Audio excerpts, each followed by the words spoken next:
So we were very fortunate to get funding for the Road Safety Trust this year to develop a road safety educational game that we're hoping to roll out to all primary schools in Wales. And the purpose of this game is really to teach children to identify when it's safe to cross roads and when it isn't. We're developing a game that uses tablets, so iPads or Android tablets, where the children can hold the tablet down, and when they hold it down they see a map of the city, and then their task will be to navigate to a particular place on this map. They then lift the iPad or the Android tablet up and they can interact with the world.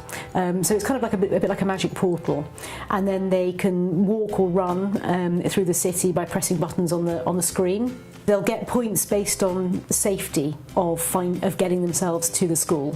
So they might get, if for example they cross the road and there's a car coming and the car has to stop, then they would lose points. And in terms of the project, it's myself, and so I'm kind of responsible for the project, but there's a team of 8 of us working on this project, 3 of whom are students, which I think is really important. What I wanted to do with this grant was to take something that was quite theoretical and make it applied, because it's lovely doing theoretical research and that's great, but actually for me it's all about doing applied research, and this project is very, very applied. So this is taking everything that I've done. I've been doing research in this field now for over 10 years, kind of taking all of that and doing something with it that's actually going to have some benefit within the real world. And there are still a couple of funders that will fund purely theoretical research, but the majority of funders now are looking for impact. I think for me, showing impact could be around engaging with the media, which I think is very important.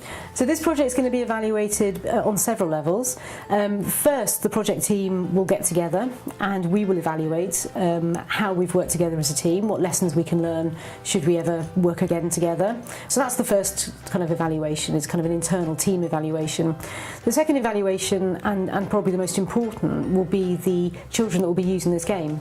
So they will be evaluating this game. We're taking the first iteration into schools next week. We're spending the next month in and out of schools, and that is for them to give us their honest feedback about the game. So do they like it? What can we do better? We're opening up a competition for the name of the game, because that's one thing we hadn't thought of actually. We keep just calling it the Road Safety Trust game, but that's not very catchy. So we're going to open up a competition to name the game, and that will be the children that will do that.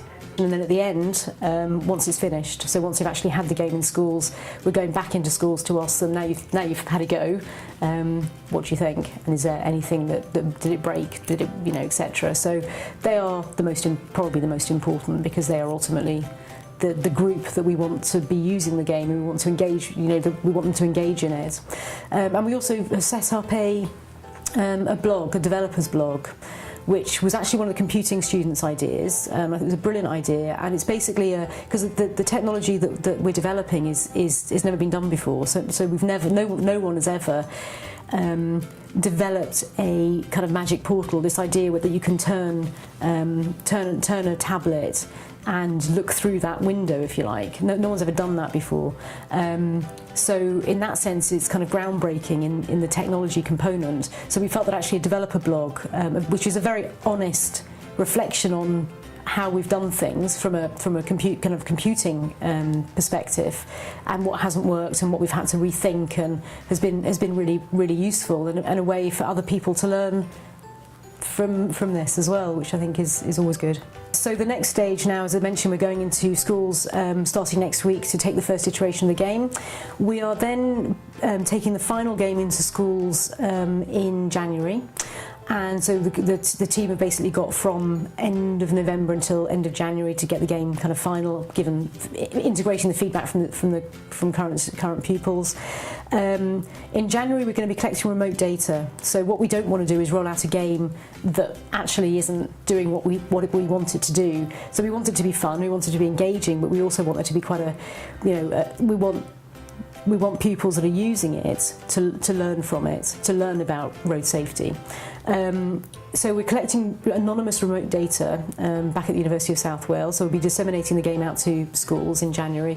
Once we're confident that the game is doing what we think it's doing, and we'll go back and get feedback from the pupils as well, and the teachers, then our plan is to roll it out to all. It'll be a freely downloadable game that we will roll out to all schools, primary schools in Wales, which I think will be really exciting.